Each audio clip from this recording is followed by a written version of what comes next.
നമസ്കാരം. ഞാൻ നിങ്ങളുടെ സ്വന്തം ശരവൺ മഹേശ്വർ. സ്പാർക്ക് മീഡിയ അവതരിപ്പിക്കുന്ന കാലമേ പാർവതിയോട് പറയൂ എന്ന 101 കവിതകളടങ്ങുന്ന സമാഹാരത്തിലെ ഒരു കവിതയെക്കുറിച്ചിട്ടാണ് ഇന്ന് ഞാൻ നിങ്ങളോട് പറയാൻ ഉദ്ദേശിക്കുന്നത്. ചെപ്പ് എന്നാണ് ആ കവിതയുടെ പേര്. ഈ കവിത ജനിക്കാനുണ്ടായ കാരണവും അനുഭവവും മനസ്സിൽ നിന്നും മാഞ്ഞു പോകുന്നേയില്ല. 25 വർഷങ്ങൾക്ക് മുൻപെയാണ് ഞാൻ ജനിച്ചു വളർന്ന എൻ്റെ തറവാട്ടിൽ തമ്പാനൂരിലെ എൻ്റെ വീട്ടിൽ ദിനംപ്രതി മത്സ്യം കൊണ്ടുവന്നിരുന്ന ഒരു മേരി എന്നൊരു സ്ത്രീ ഉണ്ടായിരുന്നു. അവർ ഇന്ന് ജീവിച്ചിരിപ്പുണ്ടോ മരിച്ചോ എവിടെയാണ് എന്നൊന്നറിയില്ല. പൂന്തറ എന്നുള്ള സ്ഥലത്താണ് അവരുടെ വീട്. അപ്പോൾ അവരുടെ മകളുടെ കല്യാണത്തിന് ഞങ്ങളുടെ വീട്ടിൽ വന്ന് വിളിച്ചു.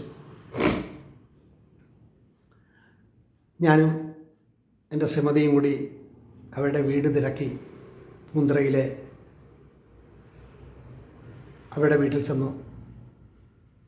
ആ ഒരു പോക്ക് മനസ്സിൽ നിന്നും മാഞ്ഞു പോകത്തേയില്ല. നിറയെ വീടുകൾ, ആ വീടുകൾക്കിടയിലൂടെ ചെളിയും ചേറും നിറഞ്ഞ ഊടുവഴികൾ.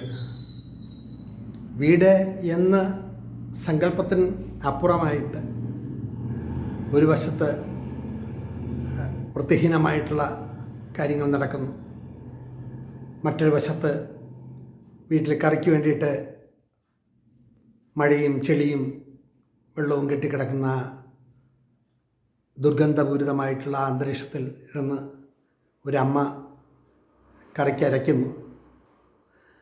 ഓരോ വീടുകളും കാണുമ്പോഴും ഓരോ വീട്ടിലെ ആളുകളുടെ അപ്പോഴുള്ള പ്രവൃത്തികളും കാണുമ്പോൾ മനസ്സറിയാതെ വിങ്ങിപ്പോയി എന്ന് മാത്രമല്ല, ദൈവമേ എന്ന് അറിയാതെ വിളിച്ചുപോയി. അങ്ങനെ അവിടെ വീട്ടിൽ ചെന്ന് അവിടെ ഒറ്റമുറി വീട്ടിൽ ചെല്ലുമ്പോൾ 2 കന്യാസ്ത്രീകൾ അവിടെ ഉണ്ടായിരുന്നു. പിന്നെ അവരുടെ ചില ബന്ധുക്കളും. ഒരു വലിയ പാത്രം നിറയെ ഒരു 10-25 പഴങ്ങളും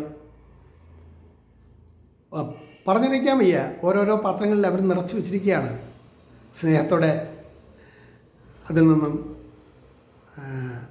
ലേശം കഴിച്ചിട്ട് അവരുമായി സംസാരിച്ച് ചെന്നതിലുള്ള അവരുടെ സന്തോഷം പങ്കുവെച്ച് ഞങ്ങൾക്ക് കഴിയാവുന്ന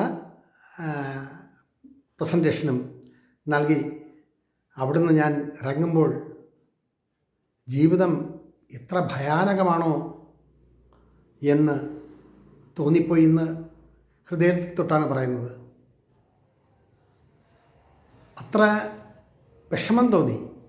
അവിടെ ജാതിയുടെയോ മതത്തിൻ്റെയോ ഒന്നുമല്ല, മനുഷ്യ മനസ്സ് എത്ര പ്രയാസപ്പെടുന്നു. ഓരോ വീടുകളിലും ദുരിതപർവം തന്നെയാണ്. ഞാൻ ജീവിതത്തിൽ അങ്ങനെ ഒരു അവസ്ഥ ആദ്യമായിട്ട് കാണുകയാണ്. ആ ഒരു പശ്ചാത്തലം, എനിക്ക് കഴിയാവുന്ന കാര്യങ്ങളൊക്കെ ചെറിയ ചെറിയ രീതിയിലെങ്കിലും ഞാൻ ചെയ്തു കൊടുക്കാൻ ശ്രമിക്കാറുണ്ട്. അവർക്ക് മാത്രമല്ല പലർക്കും. നമ്മൾക്ക് കഴിയുന്നത് അന്നും ഇന്നും.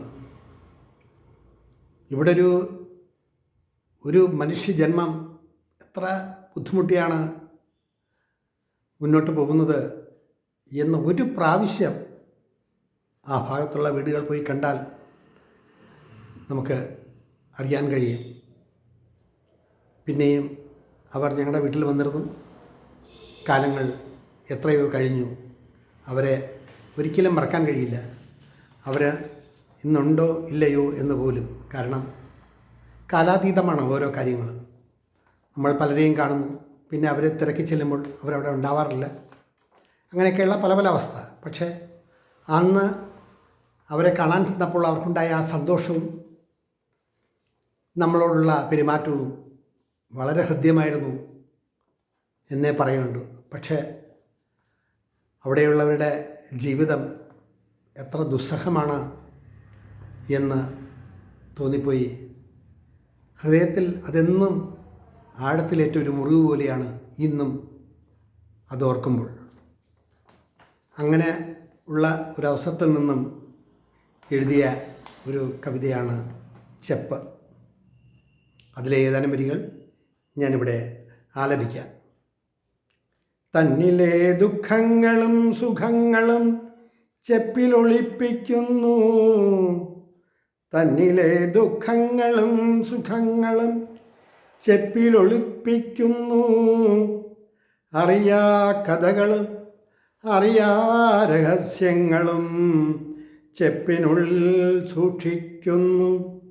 അറിയാ കഥകളും അറിയാ രഹസ്യങ്ങളും ചെപ്പിനുള്ളിൽ സൂക്ഷിക്കുന്നു.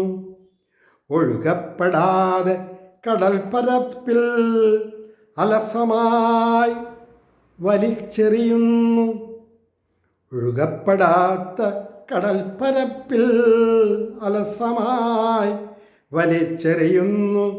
പക്ഷേ തുടിക്കുന്നു മനസ്സിൻ്റെ താളലയങ്ങൾ. എന്നിലെ ദുഃഖങ്ങളും സുഖങ്ങളും ചെപ്പിലൊളിപ്പിക്കുന്നു. അറിയാ കഥകളും അറിയാ രഹസ്യങ്ങളും ചെപ്പിനുള്ളിൽ സൂക്ഷിക്കുന്നു. തുടർന്നുള്ള വരികൾ വിഷ്വൽസും നിങ്ങൾ കാണുമല്ലോ. ഇവിടെ നിർത്തട്ടെ എൻ്റെ വാക്കുകൾ. നന്ദി, നമസ്കാരം.